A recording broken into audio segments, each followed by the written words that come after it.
Hello everyone, and welcome back to Dream Team. I'm Trent Lenkarski, And I'm Alice Langlois. and we are on episode 19 of Dream Team. I think this is gonna be our last one of the year. Yeah, the holiday episode. Our little Dream Team holiday special. Wow, those sound off. I Oh my God. hear those sleigh bells ringing. Is that Santa? Ho, ho, ho! Merry Christmas! Hi, Santa. There he goes, Wow. bringing Oh, he's Yuletide gone. blessings to our podcast. Dang, thank you, Santa. Yeah, he can't stick around for too long because it would ruin the audio quality. Yeah. But I don't know, pretty cool Right. that we've been doing this for basically a year. Yeah. We started right at the beginning of the year, and we're almost right at the end. Yeah, I feel like we've been pretty consistent. I don't know. I think it's really cool. Yeah. Excited for next year, too. Dream Team Season 2. Yeah. Big things coming. Big things coming. Big things coming. Big things coming. I'm excited for the holiday season. I'm excited to have visions of sugar plums dancing in my head. Yeah, do you think both of us are going to have a bunch more dreams because we're going to be traveling for the holidays? I think so. I'm optimistic. I think that'll happen. I'll keep my notebook next to my bed just in case. Yes. And I will keep my phone too. I don't know if it has to do with the fact that I've been off work for like almost a week now. But I've been having a lot of dreams the last couple of days. Oh, nice. I'm only gonna share like 1.5 of them, but I definitely have noticed like an uptick for me. I think it's just because I've been sleeping more. I'm like very bad at maintaining a sleep schedule when I'm working like a 9 to 5 for some reason. Not for some reason. I think I just don't vibe with it. I love my job, but I don't like that kind of schedule. So I don't. You do the revenge sleep thing. I forget what it's called. I know exactly what you're talking about, and yes, I do that. I am not proud of it. I am trying to change it. I know I can do better. 2024 goals, better sleep. Yeah.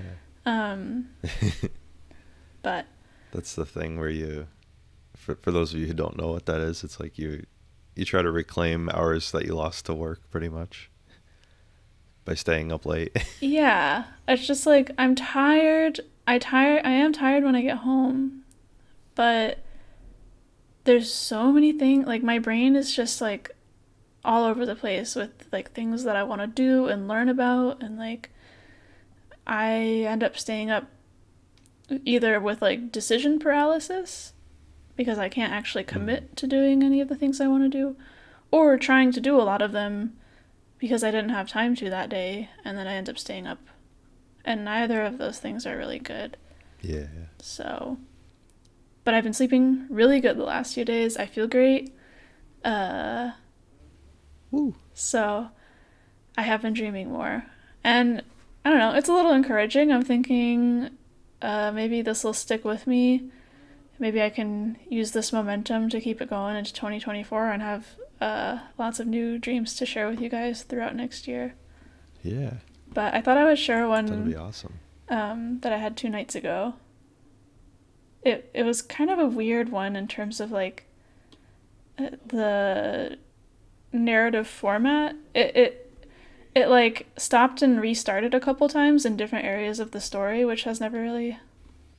Oh, interesting. I had a dream recently that I shared on the podcast where I was trying to wake up and like it kept starting over in the same, like with the same thing, and then I would notice something wrong and it would start over again. But that was like a stress dream. Like I guess I felt stuck in that dream. This was different. It just felt like, I don't know, like almost like the dream was like rewriting itself and revising itself. Like, oh no, like this could be better. Hold on, let me try that again, kind of thing. It wasn't stressful in any way. So I just want to like preface with that. Kind of interesting. Mm-hmm. And so the dream started twice. The first time it started, it was like near this really lovely looking little cabin in the woods, and it was near like a hanging rope bridge to get to the cabin. It was very picturesque, somewhere I would totally want to live. It was very like calm and serene, and I was just sort of hanging around the cabin, and there were people there. It almost seemed like an art class or something outdoors. Like people were like making stuff, and I was supposed to be like helping them or something. Like I was somehow involved in what was going on, but I'm not really sure if I was supposed to be like getting supplies, or like I had some sort of like low-key task I was supposed to be doing, but I don't really remember what it was. And I just sort of like spent a couple minutes in that scene, and it was very nice. But then it like just sort of like started over, and it was at the cabin again with the rope bridge. But all the people were different. It was like a smaller group of people. They were all sort of like my age, and the vibe was like totally different. Like it was like we were amped up. We were about to like go do something. I think it was like a heist, which is like kind of, there are a lot of like things in this version of the dream that are like hallmarks of like a typical Alice dream, where it's just like I have a task to do that is like somehow like clandestine, or like something that could get me in trouble. This time I had help. It wasn't just me, which was kind of interesting. So I had this like band of like maybe 5 or 6 people who we were all trying to like achieve some sort of goal. And this cabin with the rope bridge was sort of our home base, and it was like far off in the woods, but our destination was this nearby city. And so we made some kind of plan to like split up, and each of us was going to have a different role in this heist. And then whenever we were done with our thing, we were going to come and reconvene at this cabin. So I left with this guy. He wasn't anybody I recognized. It wasn't like, a dream version of my friend or whatever. A complete stranger, just kind of like a really average looking guy in a white t-shirt. So he and I go off into the woods on foot towards the city, and it's nighttime. And at some point, this is also super weird, he and I split off. I start heading towards the city, he starts heading towards the suburbs, but the perspective changes from me to him. So like, I'm him, which is weird. But like, I as in Alice is still in the dream doing her thing, but I'm not seeing whatever she's doing. I'm like this random guy. So I will say when it's back to me, but for the next couple minutes, when I say I am like some random dude. Got it. So like, as this random guy, I go into the suburbs, and I like break into this random house. There's like nobody in it. There was nobody in there. I wasn't hurting anybody, but I do break into a house. And I start like looking around. There's something I'm trying to find. I'm not really sure what it was. If it was like an item or money or something. And I'm not even sure if I acquired it or not. I'm pretty sure that I did. But after a few minutes of being in there, I am either like receive some sort of communication, or I just know that like the cops are coming, basically, or like the dream equivalent of like whoever doesn't want us to be pulling off this heist. So I'm like, oh crap. I go all the way to the back of the house and like climb up on a shelf to crawl out a window, and just start like booking it towards the city, just like on foot through neighborhoods. At no point in the dream did I ever actually encounter like whoever was like quote unquote supposed to be chasing me. I just knew that I had to like go, because usually I do like I usually do have some sort of like close encounter, and it's usually just like a person or a group of people, but I did not see them. Like, there she and is. Yeah, exactly. I did not even see them. I just knew I had to go. And I camped out somewhere overnight, and then when it was light out again, I entered the city, and I was like way less stressed. There was people everywhere, so I kind of got the sense that like it would be really hard to track me down anyway, just because of like the sheer density of people.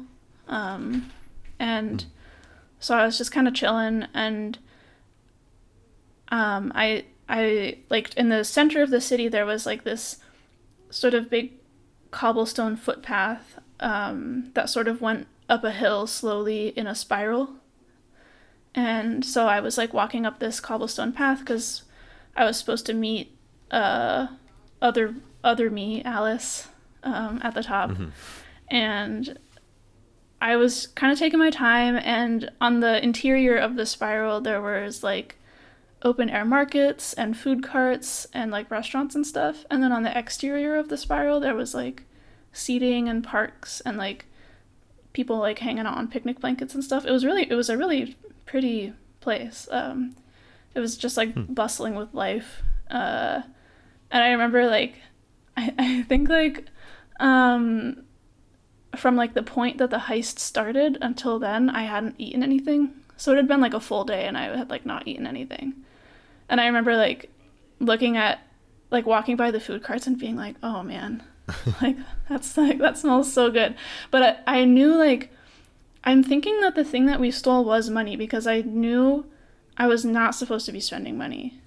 And I think it's either because I had only stolen money, or the other possibility is just like, you know, I was just supposed to be staying low and I didn't want to like, you know, increase the chances of somebody recognizing me because they had seen me like order a thing at a place. But yeah, I definitely remember having that thought. And so I made it to the top of the spiral, and there was this huge, like, very avant-garde, like, all glass windows looking building, maybe like 7 stories tall or so, like not like a skyscraper, but fairly tall. And there was a sort of concave sculptural element on the side of the building, the sort of like sideways U shape that like came outwards a bit. It was yeah, very weird looking and kind of colorful. Like the glass looked like it was like reflecting multiple colors. It felt like it could be like, you know, either some super fancy office building or like a weird museum building or something. Right. And I was supposed to meet Alice, also me, at the top, like on the roof. But I knew I couldn't go in there because I didn't want to be like interfacing with people. So I was trying to figure out how to climb to the top of the building. And did something that like doesn't actually make that much sense because I feel like this would cause more of a scene, but somehow it didn't. But basically, like, you know how in Mario you can like wall jump, where you go from wall to wall until you get up. You know what I'm talking about? Yeah. Yeah. So the concave part, because it had two sort of like sides of a U that came outwards from the building, I like wall jumped between those to get to the top. And at this part, my perspective was like completely separate from any of the people involved in this dream. Like I actually saw this happen. I saw the guy like do this, but I also wasn't me either. I was just sort of like watching this scene. And then as soon as he got to the top of the building and I saw actual me again, I switched back into being Alice. Okay. If that makes sense. Yeah, I got you. So I met the guy. He like was like, do you have the thing? He has the thing, whatever it was. And then the most classic Alice dream thing, I'm pretty sure I turned into a dragon or some kind of similar creature. Like long neck, wings, 4 legs, I think. And again, it's just like, it's crazy to me because we were definitely trying to not be seen, but like this was all part of the plan. So like it just feels like, how is this the smartest thing to do? Maybe it was just like don't talk to people. Don't raise suspicion. Time to wall jump and turn into a giant creature. Yeah, no, surely nobody will suspect that we're committing a crime. No. So I carry this dude off the building, and we sort of like glide back down the spiral. And then the one thing that did transfer over to me, like maybe because my consciousness was like involved in whatever perspectives I was being in this story, I was still like really freaking hungry. So I like, while we were passing the food carts, I just sort of like reached my neck, because I had like a long neck, I just like reached my neck into like one of the food carts and like stole some food. It was like some kind of like steam bun or pastry or something. It's like kind of round bread filled with stuff. I remember it smelled really good. So I just sort of like stole that on the way. And the weirdest part is like nobody really seemed to like, there was no like commotion really. Like nobody really noticed. And I don't know if it's because I didn't notice people noticing, like I was just sort of like hyper focused, like we're getting out of here. Or nobody actually cared. Not really sure. But I'm pretty sure after that I brought the guy out of the city. But the weirdest thing is like after that, the dream kind of got stuck. Like it kind of went like a little bit Groundhog Day. It sort of like it was like a broken record a little bit. And not in the same way like that scary dream I was mentioning earlier. Okay. It was just sort of like, I don't know, I can't really describe it. I'll just say what happened. It restarted before I met the guy on the roof. And I was sitting in this like really big grassy field. It was like super sunny and it had fleabane all over it, those little white daisies that grow all over the place. And it was to the side of the super tall building, the weird looking one. So it was near the top of the hill, and sort of like at the edge of it there was a low brick wall like that you could sit on. And I was sitting in the field in the sun, and I was looking down the hill at the city, and then I like got up and like started running down the hill, and I turned into that dragon or whatever creature to start flying down the hill without the guy, like he wasn't there at this point.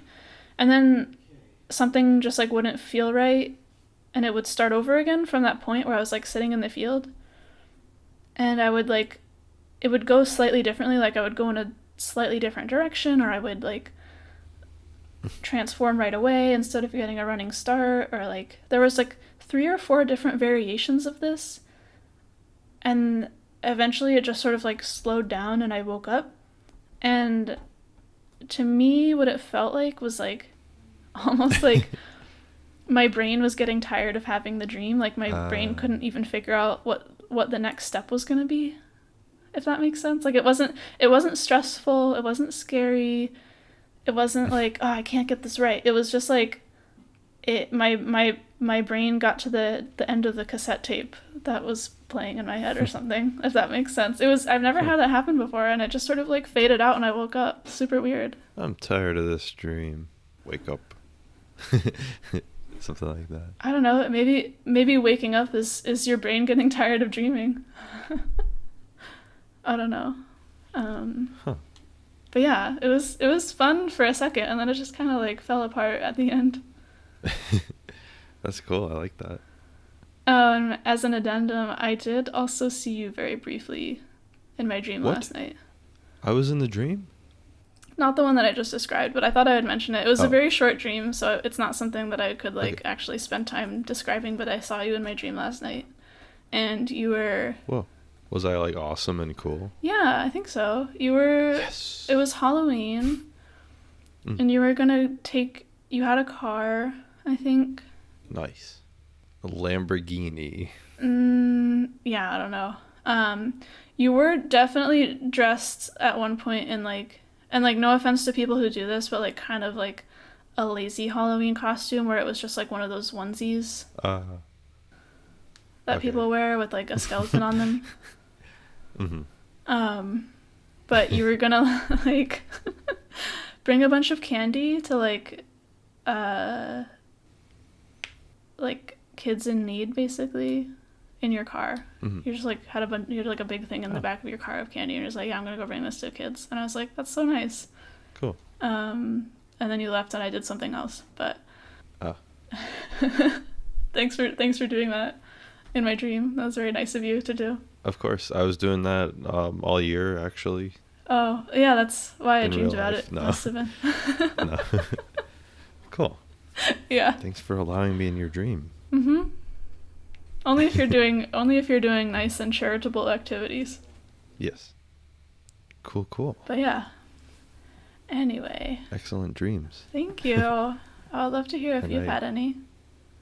Yeah, I think I mentioned last episode I'm reaching the bottom of the barrel on my written down stuff, but my brain did come in clutch last night with a nice, very short dream. Hell yeah. Way to go, Trent's brain. Yeah, thanks brain. So I'm getting ready to leave today to fly back to Massachusetts for the holidays. And one thing I need to do is I need to like water my plants and just let one of my roommates know how to take care of my plants while I'm gone. So the dream is pretty much just, there's just like a kind of a close-up view of my snake plant. Oh. So like in the dream it was just like my snake plant, and then I think I left or like looked away or did something, and then I like turned back around and the plant was like, it's the one I have is pretty big. It's in like probably like a 1.5 foot wide pot. Like it's a pretty big plant. Yeah. But anyway, so like I turned away and then I looked back at it and it was all of the things were like cut down to like 2 inches tall, and I was like, what happened to it? No. And then I don't know. It's just like some weird visual thing where it was like kind of tiered at one point. Also like still short, but then like I did something else and then it was like back to normal. So That's crazy. I don't know. It didn't really make much sense. It was just a weird thing my brain wanted to show me, I guess. Your brain was showing you like AI art of your plant. Yeah, it was like, It's just like, hey, sleepy brain, can you remember what my snake plant looks like? I can try. And it was like, does it look like this? No, wait, this? Yeah, pretty much. I like that. Yeah. But yeah, like the first time I saw it like all cut, I was like, "What? Why did you cut it? You just have to water it. Why'd you like this couple year old plant? It's huge and you just ruined it." Oh. Do you get? No, what were you gonna ask? I was just gonna ask you if you get stressed out about your plants in real life. Apparently. I do a little bit. I mean, last time I went home, I completely forgot to mention and watering it, and one of them is like almost dead, but thankfully I saved it. It was cool seeing the plant like tiered, I guess. It was I don't know how to describe it really. It just had like a cake almost, like it had like layers. You should do a painting of it. Oh, that'd be cool. Dream plant painting. Yeah. Trimmed snake plant tier. Yeah, the evolution. I could do that. Normal, trimmed, Yeah. tiered. I'll do one of my crazy mutant mushroom fern thing. Oh, Nightmare. Yeah. Two plant dreams on the show. Actually, yeah, that is weird. One after the other. Oh.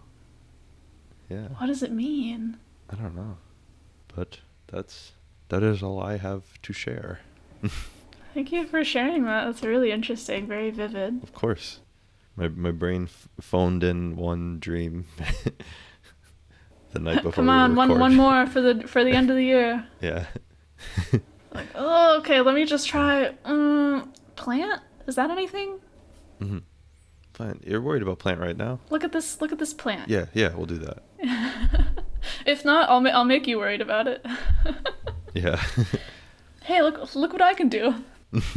Sometimes I feel like when I have dreams, it's literally just my brain being like, "Hey, look at this. Have you ever thought about this?" And I'm like, "No, actually, I haven't." It's like, well, you are now. Whoa. Cool, thanks, I guess. Those dreams are fun. Yeah. Thanks, brain. Hey, do you have a dream fact to follow up last week's discussion? I do. I also heard that you might have some things to contribute. Yes, I do. This is going to be a very appetite-inducing episode, I feel like. Yes, I'm very hungry already. No, after talking about the like steam bun or whatever I got in my last stream, I could really go for one of those right now. Damn. So yeah, I wanted to revisit because we sort of started to touch on it last episode, but we never really got into like does food really make you dream differently? Because I started looking into it afterwards, and there was so many people who like swear that it does. Like, Yeah. you know, when I eat this, when I eat that, like, just like there's so much anecdotal stuff. But I noticed that like it was super different for everybody. Like, there wasn't like a consensus. So I have kind of gathered just sort of a summary of like some of the most common foods that people think alter your sleep, and like some theories as to why. But I think the main thing to remember here is like there's not a ton of science behind any of this. There's some studies, Yeah. a lot of the studies are like not super credible, or like are very biased, or are like unpublished and just like people found out about it anyway. But I did find some studies that talked about like certain chemicals that are in food that do affect sleeping and dreaming. So I feel like it's not too like crazy to extrapolate like that information and be like, well, maybe if you ate a bunch of food that had this chemical in it, etc., etc. Yeah. So there might could be see something to it, but I don't think it's anything to swear by. And some of the most cited foods for altering sleep or making you dream, the biggest one was cheese and dairy, which I think goes back to our Welsh rarebit conversation last episode. Yeah. Spicy food, sugary foods or chocolate specifically, and then any foods that have vitamin B6, tryptophan, or serotonin. And I wasn't sure like what foods would be that have those things. So like some of the things that I found were bananas, fish, eggs, spinach, Interesting. stuff like that. I had fish last night, so maybe that helped me have a dream. And I have been eating a lot. There's like a smoothie that I like to make, especially when I have like more time in my day, that has a lot of bananas and spinach in it. Oh. Okay. Interesting. Anecdotal evidence. Some of the, yeah. Oh no, more anecdotal evidence. Some of the theories are like, so like with the dairies, there's a theory that there's like amino acids in dairy that help stabilize your sleep patterns, like, and like reduce stress. And when you have better sleep, you are more likely to remember your dreams. And spicy foods tend to like be harder to digest and like raise your body temperature while it's trying to metabolize them. And if your body temperature is high when you're trying to sleep, it can be pretty disruptive. And just like, you know, if you sleep really good and maybe remember more of your dreams, if you sleep really bad, you'll probably have, you know, more frequent dreams, or like come out of them more suddenly and remember them that way as well. Be dipping into that REM. And it's the same thing with sugar or like chocolate, which has a little bit of natural caffeine in it, and both sugar and caffeine can also disrupt your sleep in a similar way. But I was interested in these last three like sort of chemicals and vitamins. Vitamin B6, it doesn't like make your dreams more vivid, but it might help you remember them. And B6, tryptophan, and serotonin are like all part of the same like chain reaction in your body. So like vitamin B6 so like, wait, let me make sure I'm saying this correctly, because it was something that I just learned today. So tryptophan is converted into serotonin in your brain, and serotonin helps regulate sleep. And vitamin B6 helps tryptophan convert into serotonin. So like they all kind of like help each other work in your body. And then I guess this process of like B6 and tryptophan turning into serotonin also helps you biosynthesize melatonin, which is the thing that makes you sleep. So I felt like after doing this little like mini deep dive into food and sleep, this felt like the most promising, like, you know, they might not make you have crazy dreams, but like if it helps you sleep good, then like it could probably help you dream good. And there were some studies, like actual like published studies on B6, tryptophan, and serotonin that did conclude that like they helped with sleep and like memory and like recalling things. So I don't know, maybe there's something to that, but a lot of the other ones like dairy and spicy food and stuff is mostly just anecdotal. And the other thing too is, you know, if you think about like the Welsh rarebit thing, Right. There's also just like a cultural perception that certain foods make you have weird dreams. So some of the studies that were cited in the articles that I was reading mostly were just concluding that people in the study believed that certain foods made you dream weird, not that they actually did. Oh. So there's also just like a lot of people that think eating a bunch of cheese will make you have a weird dream. Yeah. So like, I don't know, placebo maybe? Maybe. Well, I do want you to add, I want to hear about the British cheese study. Yeah. So there's this cool study in 2005 called it was by the British Cheese Board. And great name. Yeah. I think it's kind of like an anecdotal thing that cheese gives you nightmares. Yeah, I mean, kind of like, I feel like the Welsh rarebit, it wasn't just weird dreams, it was specifically bad ones, pretty much. Yeah. And for anyone just tuning in, Welsh rarebit is just like, it's pretty much just bread with cheese on it, but it supposedly gives you like nightmares, and it inspired a bunch of writers to have nightmares or something, right? Yeah, they like all ate it. They all ate a bunch of it and then like woke up the next day and wrote horror stories. Yeah. But yeah, so this team called the British Cheese Board, they gave 100 male and 100 female participants 20 grams of cheese about a half hour before they went to bed.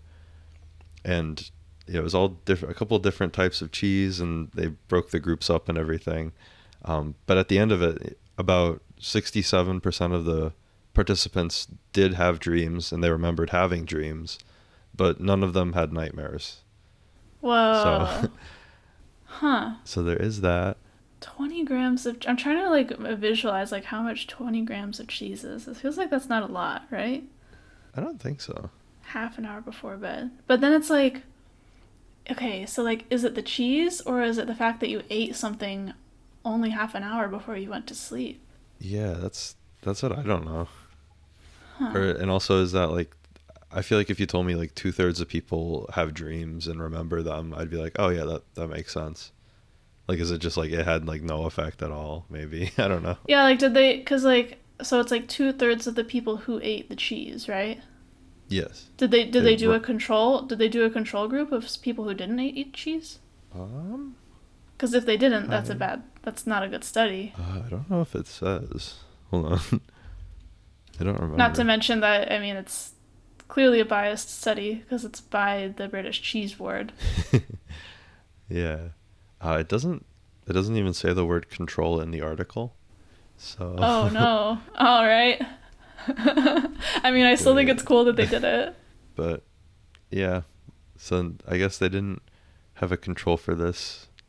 At least not that's listed. But it seems that their finding was that no, cheese doesn't give you nightmares. I feel like that is a good. I will believe that conclusion from the study. Like that. Yeah. That's a reasonable thing to say. Is like no, because like nobody had scary dreams, so that feels like a real scientific conclusion. Yeah.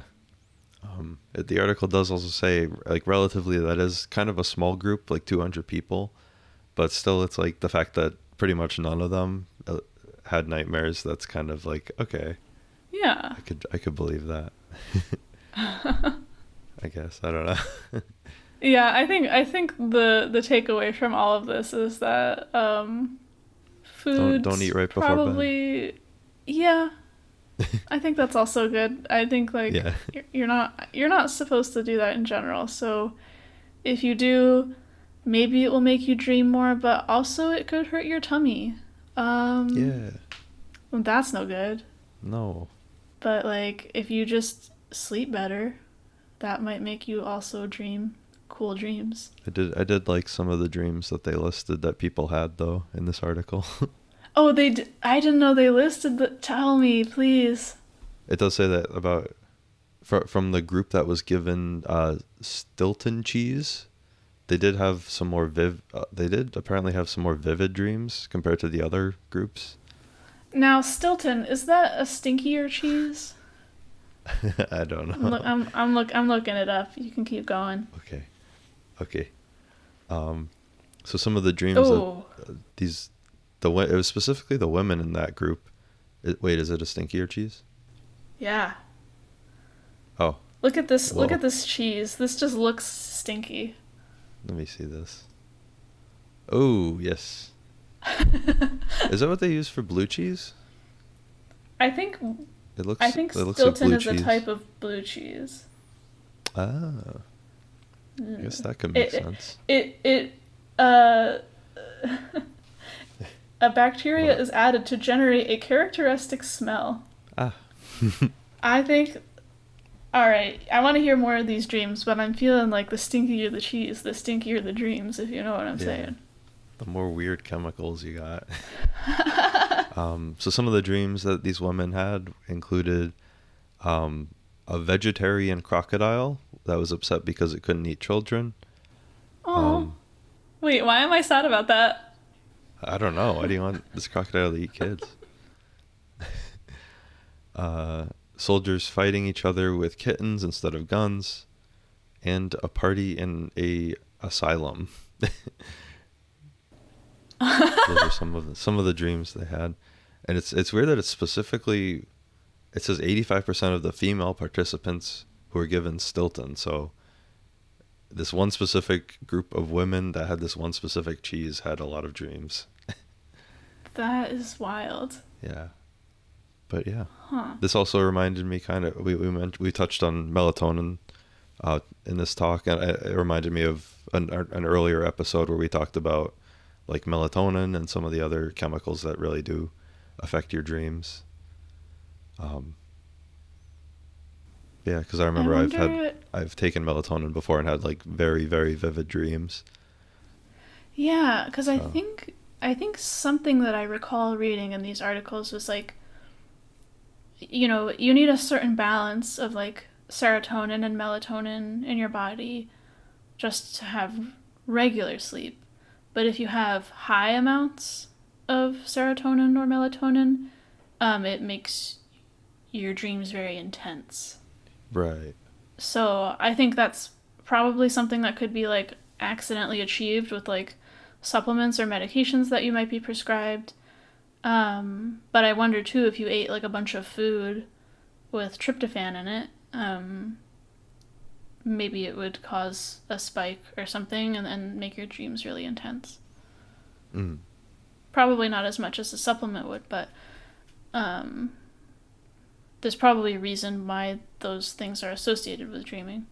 yeah, that makes sense. Super cool. I don't know if I would like Stilton, but I kind of want to try it just to see.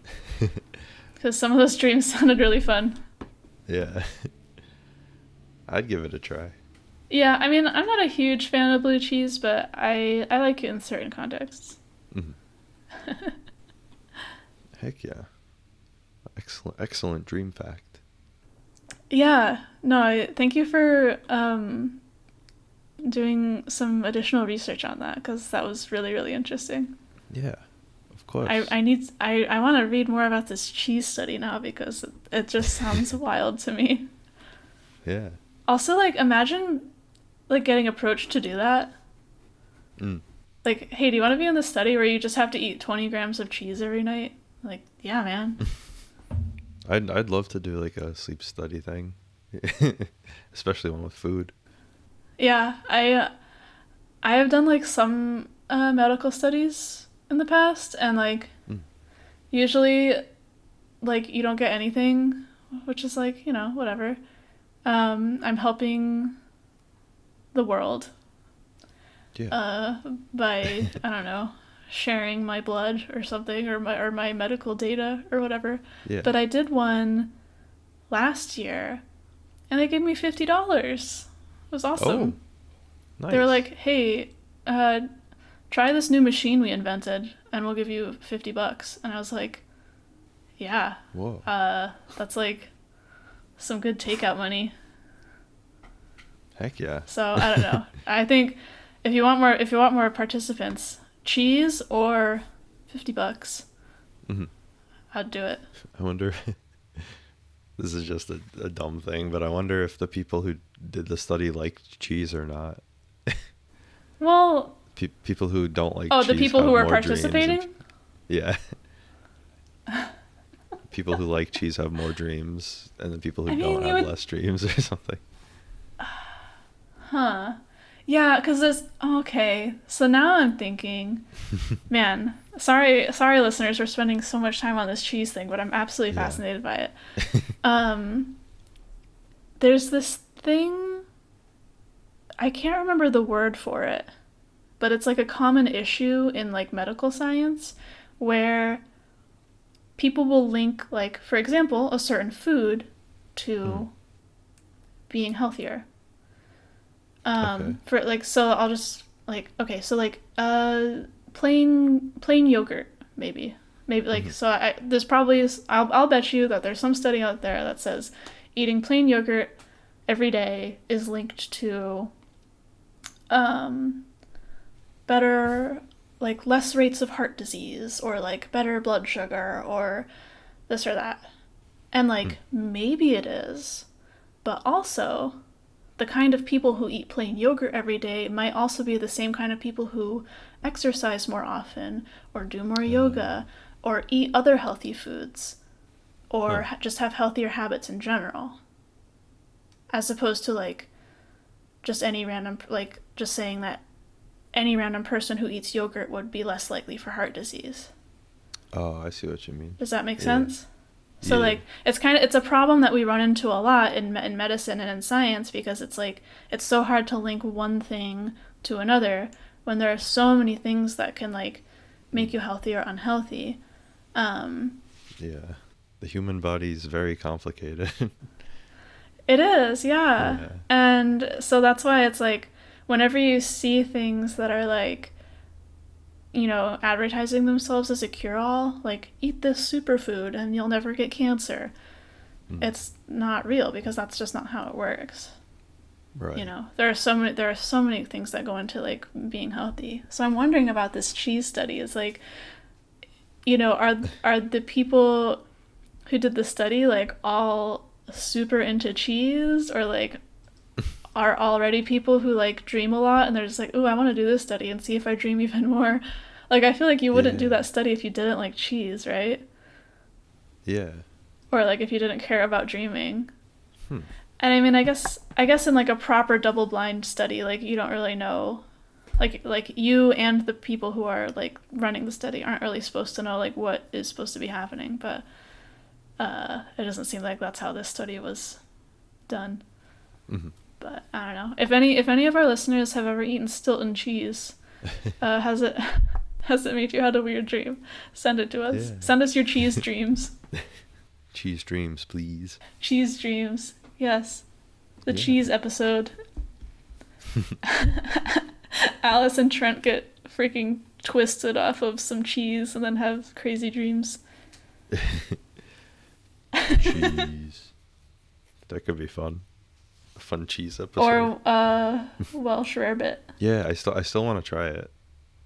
That's my goal for before next episode, if possible. Absolutely. I can't wait to hear about it.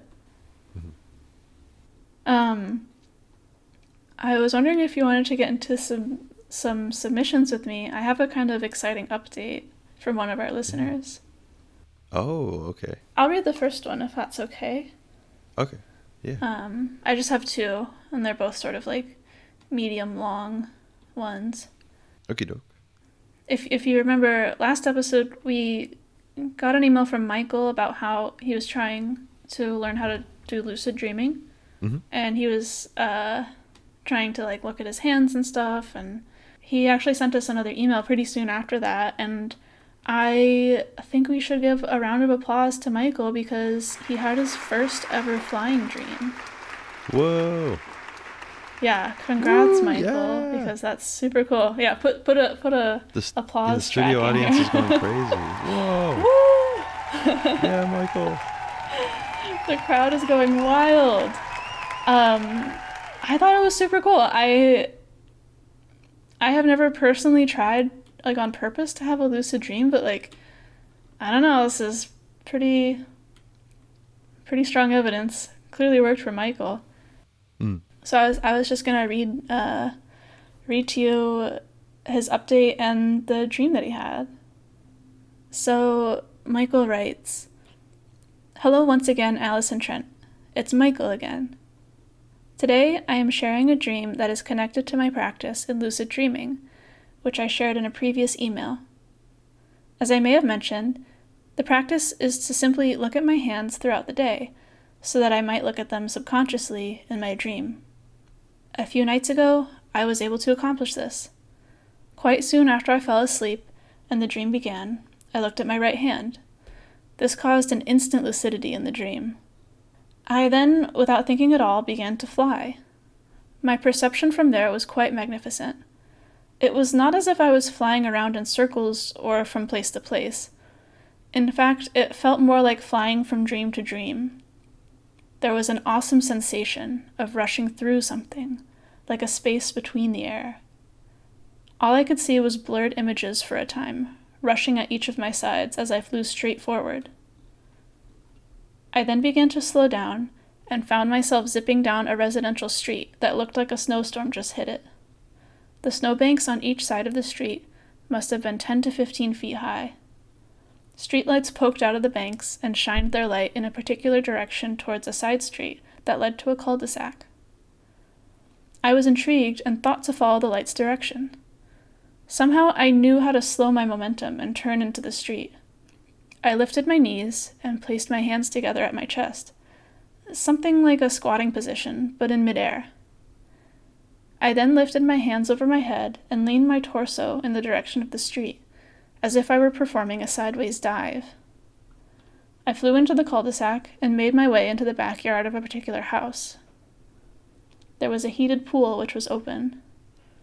I then spread out my arms and legs, my body parallel to the ground, and floated statically over the pool. Some sort of energy field around me began to cause an intense ripple effect on the water's surface. I looked up towards the house and saw 2 dogs perk up, looking at me intensely. Behind the dogs was my father, who I haven't seen in ages. He looked at me, mortified. Then I woke up. My first ever heckin' flying dream. I'm so happy to share this with you, and can't wait to share my next lucid adventure. Thanks as always for the amazing podcast. You two are amazing. Goodbye for now." That's from Michael. Yeah, thank you, Michael. So cool. Glad you got Yeah, a flying I thought dream. Yeah. Like, it just, like, right away. So cool. It also seemed like you had a lot of control. Mm-hmm. I feel like when I fly in my dreams, I don't always have as much control as I want to. Like, I can't go as high as I want or as fast, or I can't stay in the air as long, but, like, Yeah. Michael's like, I know how to put this into drive, slow down, reverse, shift, like, like immediately knew all of the tips and tricks. Heck yeah. Yeah, my first flying dream, I was just like floating around, Yeah. like with no control. Got an expert over here. We could all learn a thing or two from Michael. I gotta try that hand thing. Yeah, I still want to try it. I like the little bit of a winter theme with the snowbanks, the 15-foot high snowbanks. You know, I didn't originally do that on purpose. I just wanted to include this dream as, like, you know, a sequel to last episodes, but both of the dreams in this episode's submissions are sort of holiday themed. Yeah, what do you mean it was on? You did put that there on purpose. Yeah, You totally, did. totally intentional. Yeah. Heck yeah. I put the second dream there on purpose. Yeah. Thank you, Michael. Thank you, Michael. Do you want to read this next one? Yeah. Cool. This one comes to us from Neil. And Neil writes, "Hello, Alice and Trent. Here is a festive dream that I had last week. I hope you enjoy it. In real life, I have a little 3-foot tall plastic Christmas tree in my teeny tiny apartment. When I got it out this year, one of my neighbors was poking fun at it, and he called me a cheapskate." Rude. And he called me a cheapskate. Yeah. That's so mean. In the moment, I took it in stride and laughed with him. And besides, I actually do like this little tree a lot, and I get along fine with my neighbors. But that night I had a dream which had made me think I internalized his mockery more than I realized. Uh-oh. Oh, no. I have lots of memories of very tall living Christmas trees in my rural childhood home, and of going out in the woods with my family to chop one down and drag it back. The setting of my dream involves my current apartment and my neighbor's house, but surrounding us was a big pine forest that my family would visit to find a tree. My dream begins with me waking up in bed with my bedroom door closed. My window is blinding white, and I know it must be the first snowfall of the season, and I've overslept. I jump out of bed and go to open my door, but I find that it is stuck on something, and I have to push extra hard. On the other side, I find a gigantic, real, living pine tree is there, laying sideways, filling up my tiny living room and kitchen from floor to ceiling. Its thick branches and prickly needles make it very difficult to move any farther. They are so big. The bottom of its trunk is poking through the broken window, as if someone shoved the whole tree into my apartment through there. I am shocked by this, and as I investigate further, I notice my neighbor in the distance, looking at me through the broken window. He is giggling, standing out there in the snow, holding an axe. I realize I have been Christmas pranked, and while I was asleep, he must have inserted this tree here to show me what a real tree looks like, and I am livid. I go into full territorial protection mode.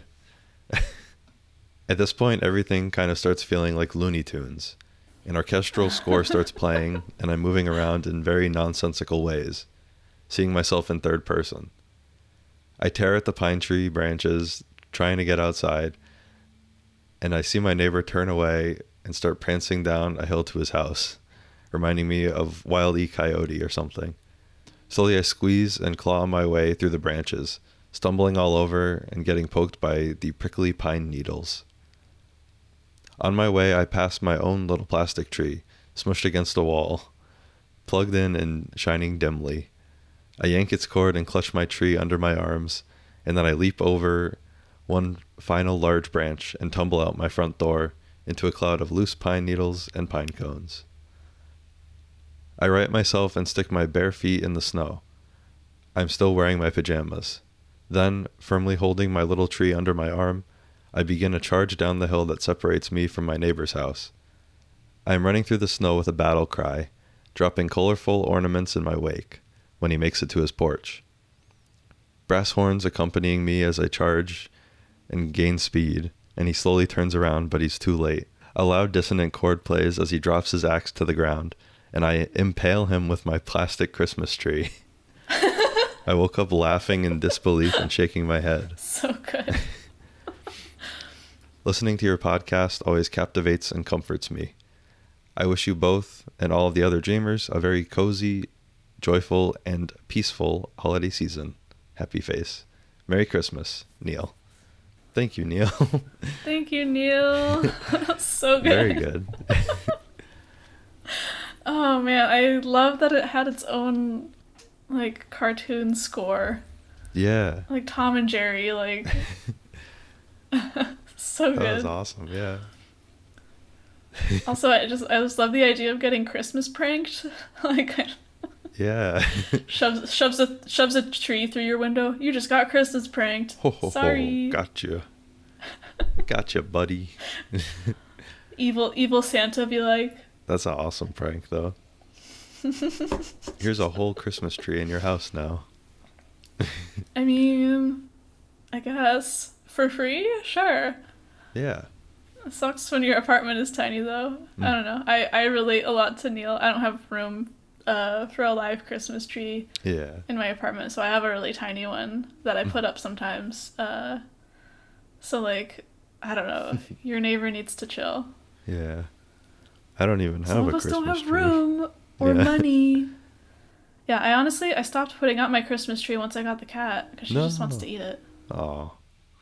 I used to have, it was like a licensed, the Charlie Brown Christmas tree. It was just like the real, like actually like that. But I have no idea where it went. I think I lost it somewhere.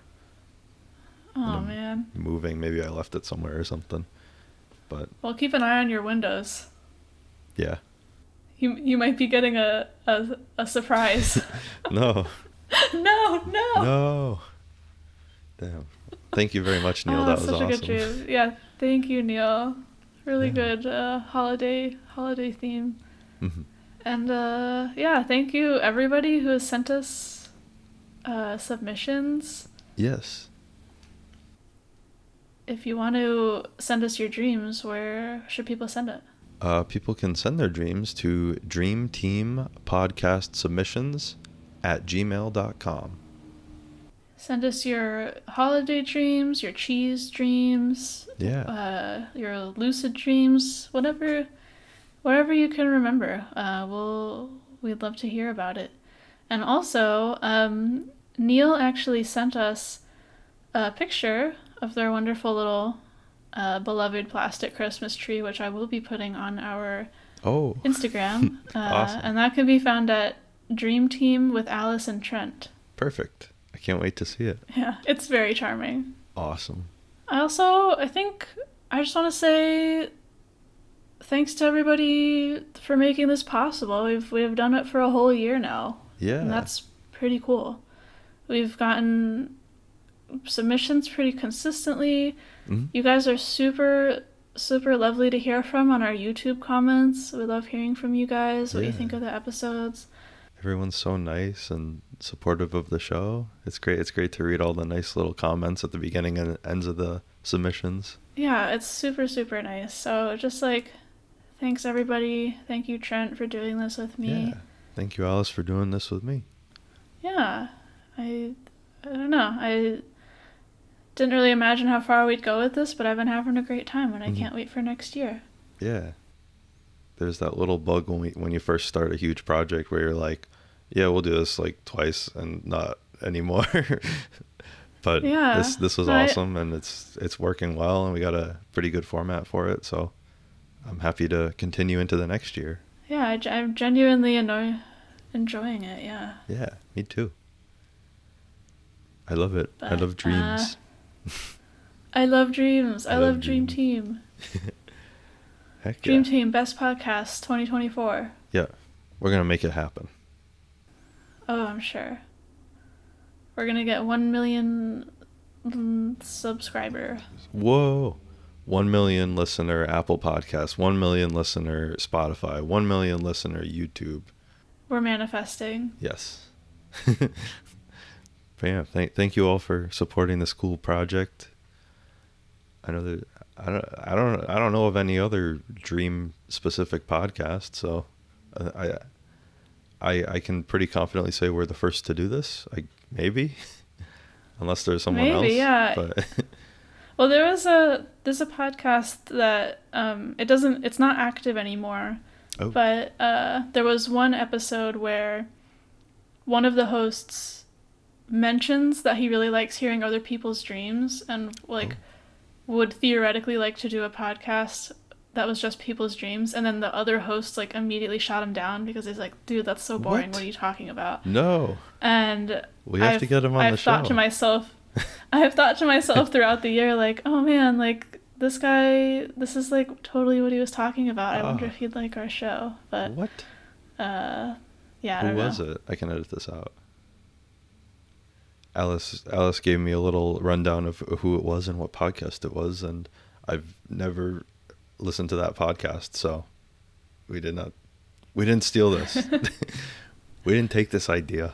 Yeah, maybe I don't know. Maybe 2024 is the year of shooting our shot, though. Maybe we should try and Yeah. reach out to people, see if we could get some guests on the pod, or put our name out there more. Yeah. When we did first start, I liked the idea of possibly getting special guests every once in a while. Not like all the time. But like it'd be cool to like, I don't have any connections, but it'd be cool to get like a psychologist to talk about dreams or something, or Yeah. even just have like guests on to talk about dreams they've had. But we'll figure that out. We'll get the ball rolling, the gears turning. Yeah, who knows? Who knows what the future is, but I think that we've been doing good so far. Yeah, definitely. But until next year, I hope that everybody has a restful holiday break. Remember to take some time for yourself. I know that the holidays can be stressful for a lot of people. Get some good sleep and yeah, have some sweet dreams. Yeah, have a great holiday season, everyone. Get some good rest. Take care of yourself and stay safe and healthy. And yeah, happy holidays, happy New Year. We'll see you next time. See you next year. Yeah, Happy New Year. Good night. Good night.